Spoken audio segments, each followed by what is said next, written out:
before there were cabins marked by the gods, before the clang of swords echoed through the shrubbery fields. There was only the forest and the wind, and a quiet stretch of land near the sea. It was a place the mortals overlooked, a space between what is seen and what is meant to be hidden. But the gods knew, and so did the monsters. Tonight we tell a story that is not found in textbooks or ancient scrolls, but whispered between campfires and remembered in dreams. A story of how a haven came to be. Not just any haven, but the first true home for those who never fit in the mortal world. A place where children of gods could run and train and breathe without fear. Long ago, after wars shook Olympus and monsters still wandered freely, the world was no longer safe for demigods. The gods had children in every corner of the earth, and yet offered them no protection. One by one, those children began to disappear, hunted, lost, forgotten, until one centaur, wise and weary, decided enough was enough. This is the story of how Chiron built a refuge, of how magic was woven into the very trees, and how a promise was made between gods and earth to protect those born from both. It is a tale of courage and enchantment, of mistakes and victories, and of the first campfire lit beneath the stars. So lie back and listen close. The waves still whisper the old story along the Long Island shore. And if you're quiet, you might just hear the hooves of a centaur in the trees, guiding lost children home. Welcome to the beginning of Camp Half-Blood. After the great war between the Titans and the Olympians, the world was quiet, but it was not peaceful. The sky had stopped shaking, the mountains had stopped bleeding, and the gods had claimed their thrones atop Olympus once more. But the land below was scarred. Monsters had scattered across the earth. The oceans still held secrets, and the children of the gods walked alone. Zeus, Poseidon, and Hades had sworn not to have more mortal children, but oaths like those were often broken. Demigods continued to be born. Some lived in palaces, most lived in shadows. They were powerful, yes, but they were also hunted. Monsters could sense them, and in those early years after the war, there was nowhere for them to hide. The gods turned their eyes elsewhere. They rebuilt Olympus, reformed their courts, and argued among themselves, as they always had. But not all immortals were content to watch. Chiron, the wise centaur, had seen too many young heroes fall. He had trained Achilles and Jason and Heracles.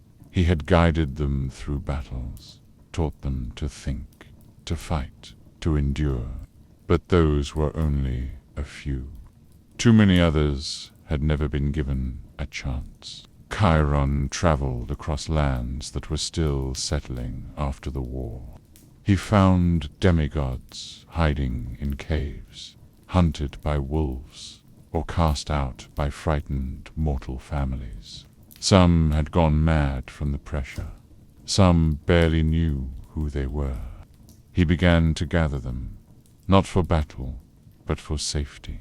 He taught them how to survive, how to fight when needed, how to stay hidden. But hiding was not enough. One night, under the light of a strange new constellation, Chiron looked to the stars and asked a question he had asked many times before. What if there was a place, not a battlefield, not a fortress, but a home? a place where demigods could live without fear, where they could learn and train and rest. He did not yet know where it would be. He did not yet know who would help him, but the seed was planted. In the silence after war, when the world was still unsure, the idea of Camp Half-Blood was born. Chiron was old, even then, older than the stones on Olympus, older than most remembered. He had seen empires rise and fall. He had watched the stars change their paths across the sky, but nothing weighed heavier on him than the lives of the young. He could not turn away. Wherever he wandered, he found more children like the ones he had gathered, sons of Ares who clenched their fists in sleep, daughters of Hermes who ran from every sound, children of Apollo who sang to the moon because no one else would listen. Alone, scared, unsure of why monsters chased them, or why strange powers sparked in their hands. At night, Chiron would sit near the fire and listen to them talk. Some missed their mortal parents. Others had never known them. A few hated the gods, most simply wanted to belong. Chiron gave them what little he could: stories, lessons, training, a promise that they were not forgotten. But each new child brought a question he could not answer. How long could this go on? He tried to speak with the gods. Some listened. Athena asked for reports. Hermes offered supplies. Hestia, kind and quiet, simply nodded and gave him warmth, but others turned away. They said it was not their concern. They said demigods were meant to struggle, to prove themselves, that hardship built heroes. Chiron disagreed. He had seen too many young heroes fall before their first quest, not from weakness, but from being alone. The burden grew heavier. He moved the children from place to place, forest clearings, mountain caves, hidden groves guarded by spells. But the monsters always found them. The scent of divine blood was too strong. No place stayed safe for long. Then, one day, a young daughter of Demeter whispered of a dream, a hill by the sea, trees with golden leaves, a field that smelled like strawberries in summer. She saw a camp with cabins in a ring, and laughter echoing through the trees. Chiron listened, and something stirred in his heart. He had heard many dreams before, but this one felt different, like a memory that had not happened yet, a glimpse of something real. It was not the first time he had heard of the eastern lands, far beyond the sea. Some gods had whispered of a shift in power, of the West becoming the new center of Olympus. And so, with the dream in his heart and the children at his side, Chiron began to plan. He would search for this hill by the sea, not just for safety, not just to escape, but to build something lasting, a home, a promise, a camp where no demigod would ever feel alone again. The journey west was not simple. Chiron did not ride in glory, and the children he led were not an army. They traveled in small groups, hidden under spells, crossing seas and rivers and mountains, always staying just out of sight. The gods said the heart of Olympus had shifted to the west. If that was true, then Chiron would follow the heartbeat. Day stopped in quiet villages and wild forests. They avoided cities, for monsters often lingered near crowds. Sometimes the children dreamed of golden beaches and cabins by the water. Other times they dreamed of fire and teeth. Still, they pressed on. It was in the foothills of the new land, near the edge of the great waters, that the first gathering took place. Not just the children Chiron had brought, but others too. Word had spread. Somehow demigods who had lived in hiding their whole lives felt something calling them. Some walked for days. Others arrived with no memory of how they got there. A son of Hermes swore he followed a glowing owl. A daughter of Aphrodite claimed a breeze whispered her name and led her through the trees. They came with different skills and different scars. Some had fought monsters. Some had fled from them. One girl, no more than 10, had turned a serpent to stone, with a glance she could not yet control. A boy had survived a fire that should have ended him. Another could speak to animals, though he thought it was just a trick of the wind. Chiron welcomed each one. He remembered every name. They made camp under the open sky, with no walls, no cabins, just a few tents and a circle of stones around the fire. But it was the first time many of them had ever felt safe. For the first time, the children of the gods met others like themselves. They trained together. They shared stories. They learned not just how to survive, but how to belong.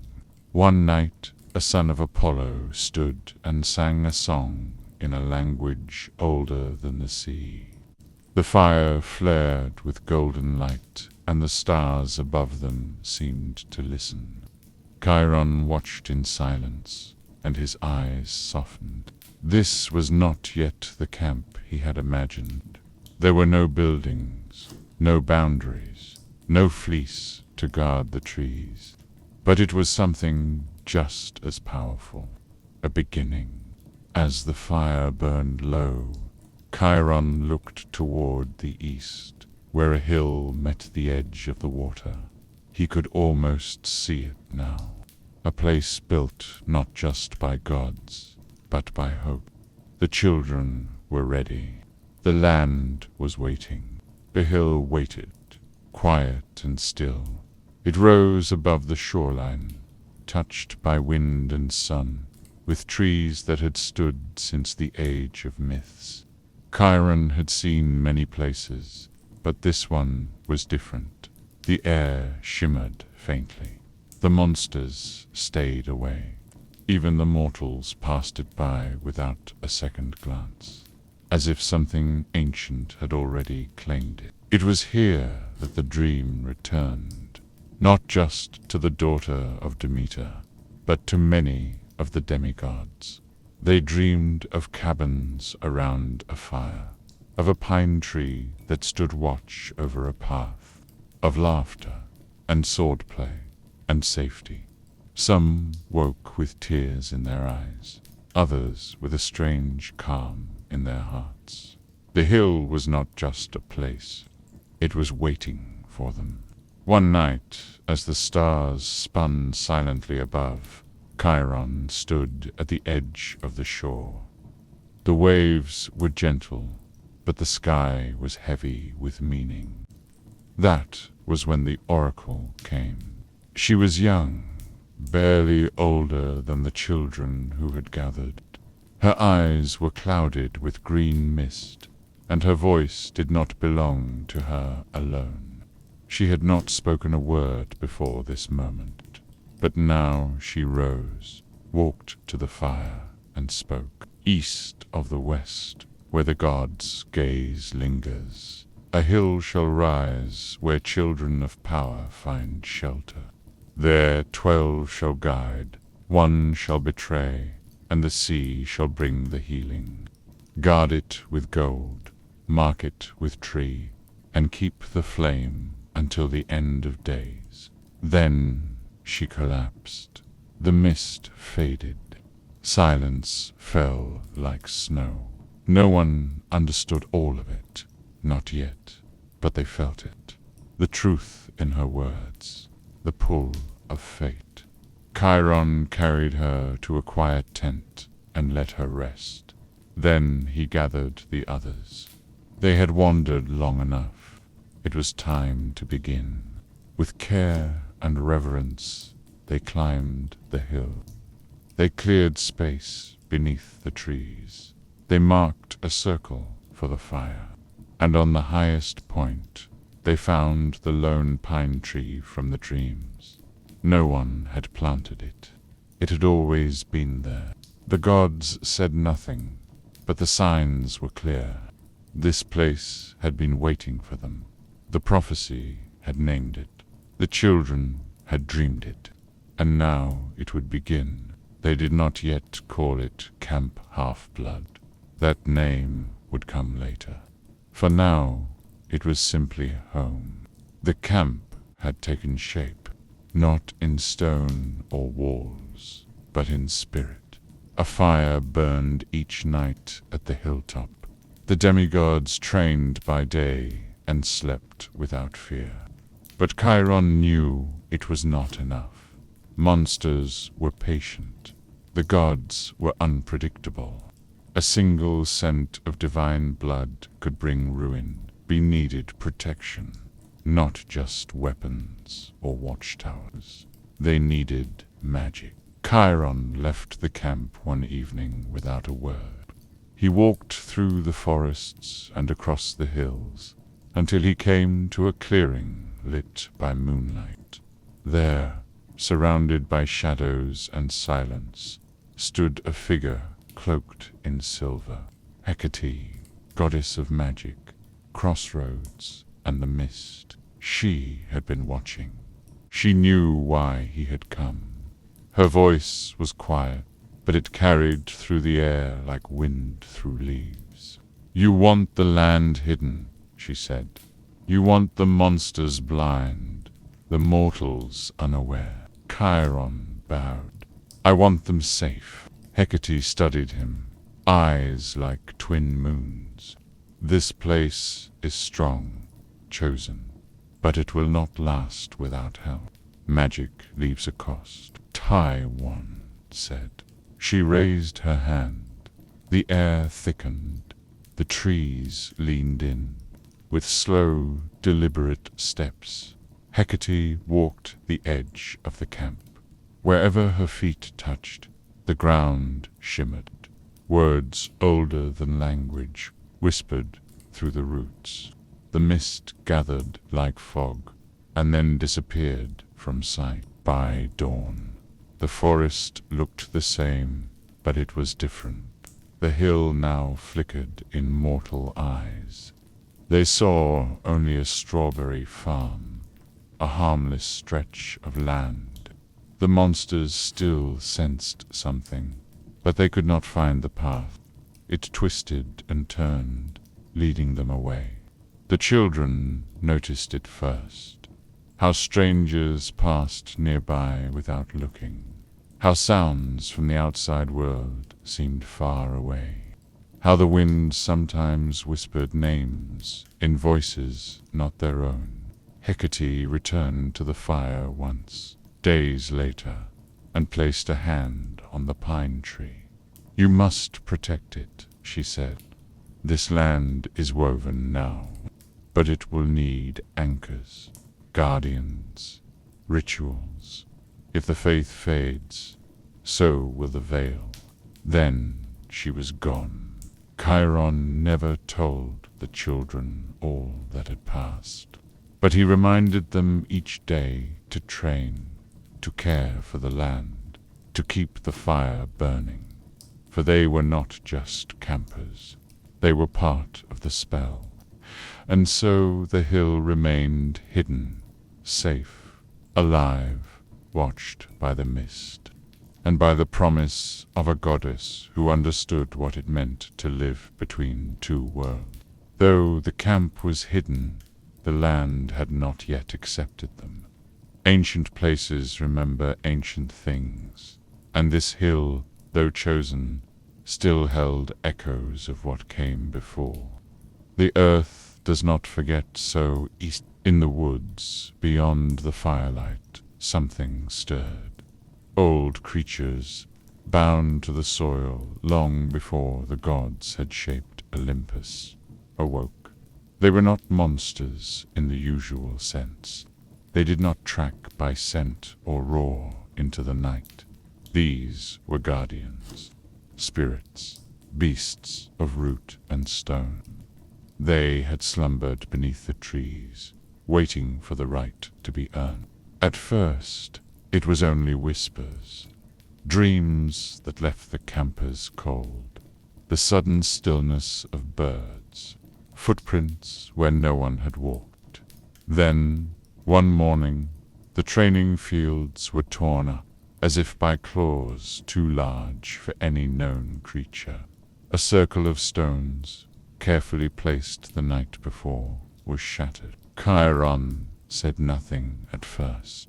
He watched, he waited. Then, when the fire burned low and the moon was high, he called the oldest demigods to him. They sat in silence as he spoke. This land does not belong to us. Not yet. It watches. It tests. We must earn its trust, not take it. And so they began the trials. They did not fight with swords alone. The first trial was a riddle whispered by an old willow, whose branches wrote words in the wind. The second was a hunt, not for prey, but for a shadow that moved between trees and vanished when seen.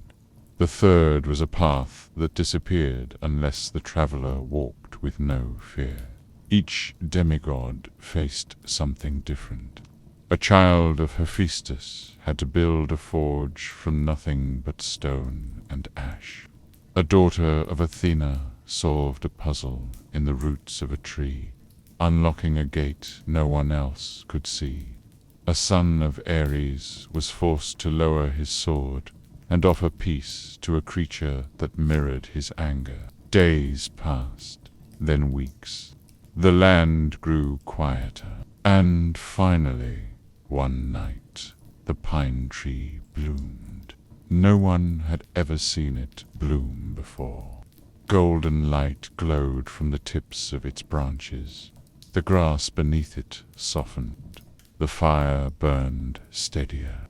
Even the dreams became peaceful. Too, the trials had ended. The land had accepted them.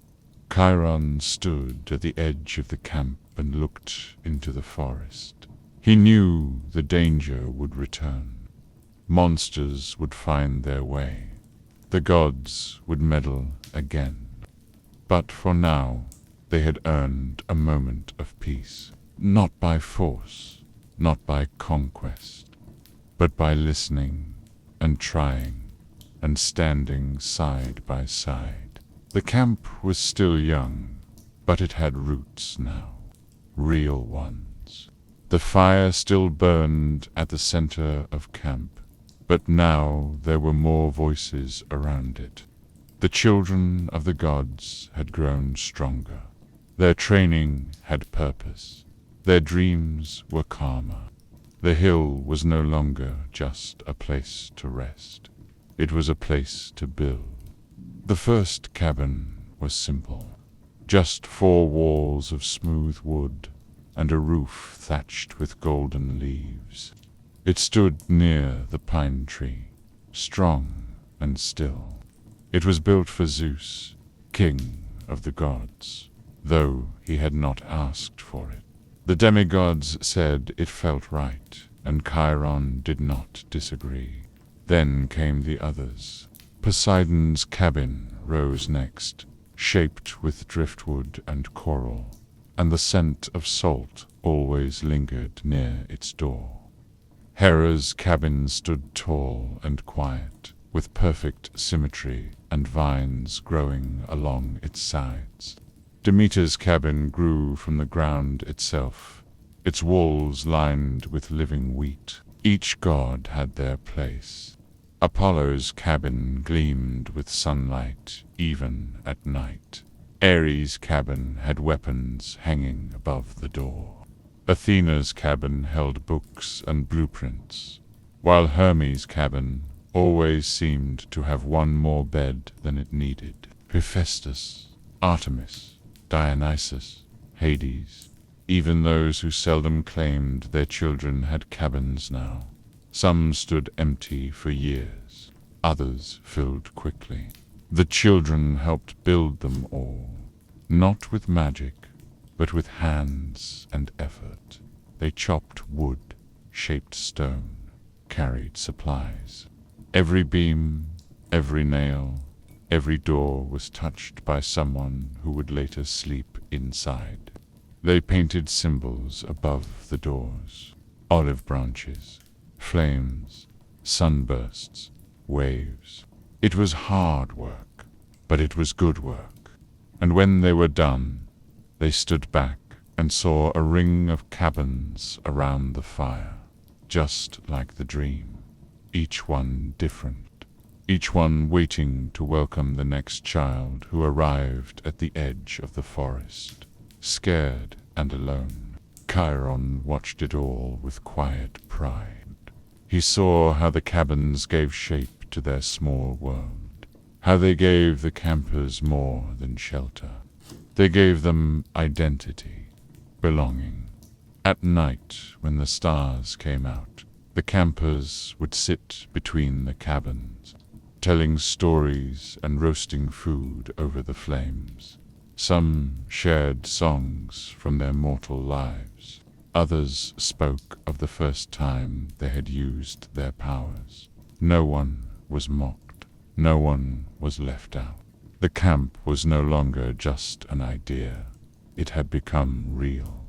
Not just because of magic, but because the children believed in it. Because they built it together. The cabin stood as proof that they were not alone, and that they never had to be again. For a long time, the camp thrived in quiet balance. The cabins stood in a perfect ring. The fire never faded, and Chiron watched over the demigods with steady patience. But the gods are rarely still. Even when peace holds, Olympus stirs. It began with whispers.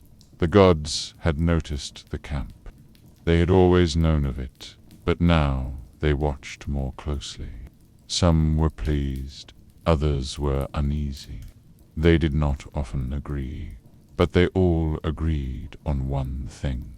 The camp needed a god to oversee it, a presence, a reminder that Olympus still held the reins. Few volunteered. It was not an easy task, after all. Watching over demigods was like herding storm clouds. They argued. They trained too hard. They accidentally summoned monsters or set the fields on fire. Ares refused. Hermes laughed. Apollo claimed he was too busy. Artemis, bound by her vow, would not live among the children of men. So Zeus made the decision for them. Dionysus, the god of wine, madness, and revelry. He had recently offended Zeus by chasing after a mortal he had been warned to avoid. As punishment, he was stripped of some of his powers and sent to live among the demigods. Not for a week, not for a season, for 100 years. When Dionysus arrived, the forest grew quiet. The wine god wore a leopard print shirt, sunglasses, and a scowl. His presence smelled like grapes and tired boredom. He looked at the cabins, the campfire, the demigods, standing awkwardly in a line, and sighed. "I am not here by choice," he said. "Chiron greeted him with a respectful bow. The campers followed, unsure. Dionysus waved them off. "You are not to call me Dionysus. You will address me as Mr. D. I will be here, but do not expect kindness, or patience, or fun." And yet he stayed. He grumbled. He scolded. He banned certain card games and flavored drinks. But he also placed protective enchantments over the borders. He watched for monsters. He reported to Olympus, and in his own strange way, he cared. The demigods never truly feared him. He was too bitter to be frightening, but they respected him. Over time, they came to see something else in his eyes, a loneliness, a tired sort of love. Mr. D rarely prays, but sometimes, when no one was looking, the grapevines near the cabins bloomed brighter. The strawberries grew faster. The sky over camp turned just a little more golden. The camp had always been guided by Chiron, but now, with a god in place, Olympus had marked it officially, not just as a sanctuary, but as a part of their world. The camp, once hidden, was now recognized, and that made it stronger. Years passed, then decades. The cabins weathered storms and seasons. New campers arrived, carrying fear, hope, and stories of monsters in cities and shadows. Some stayed for a summer, others stayed for good. The camp became a rhythm, a memory passed from one generation of demigods to the next. Monsters never stopped coming. The mist never stopped working. But the camp held. It held because it had been built with care, with magic, with belief, and with love. Then came a time when that protection began to falter. The tree at the top of the hill, once strong and silent, began to wither. Its magic, which had shielded the camp for so long, was fading. A poison had touched it, subtle and cruel. Monsters crept closer. The air felt thinner. The campers looked to Chiron and Mr. D, and even the gods listened more closely. That was when a boy named Percy arrived. He was a son of Poseidon, one of the big three, a line that had not been seen in years. He came in chaos, with a sword that sang of the sea, and a heart full of questions. He made mistakes. He made enemies. But he also did something rare. He gave the camp a second chance. On a journey through dangers and storms, Percy and his friends recovered something old. The Golden Fleece, a magical relic from ancient times, once guarded by dragons and myths. It shimmered with healing, with power older than the gods. When they returned, the fleece was placed on the branches of the pine tree. The change was immediate. The hill brightened. The sky above the camp cleared. The monsters, already close, turned back. The tree stood taller, stronger, alive once more, and the camp breathed again. The cabins remained. The fire still burned. Chiron smiled quietly. Mr. D grumbled, but softer than usual. The new generation had proven what the first once hoped, that the camp was not just a shelter, it was a legacy. Now, when a child of the gods steps into the forest and sees the hill for the first time, they do not see a battlefield. They see home. They feel the echo of every camper who came before. They see the cabins, the training fields, the sparkle of the lake, the protection in the air. They hear laughter. They hear stories. They hear the call of a place that should not exist, and yet always will. And somewhere hidden just beyond the tree line, the old gods watch, and they remember why the camp was made. Not just for safety, but so their children would never have to face the world alone. And so the fire burns low once more. The cabins rest in silence.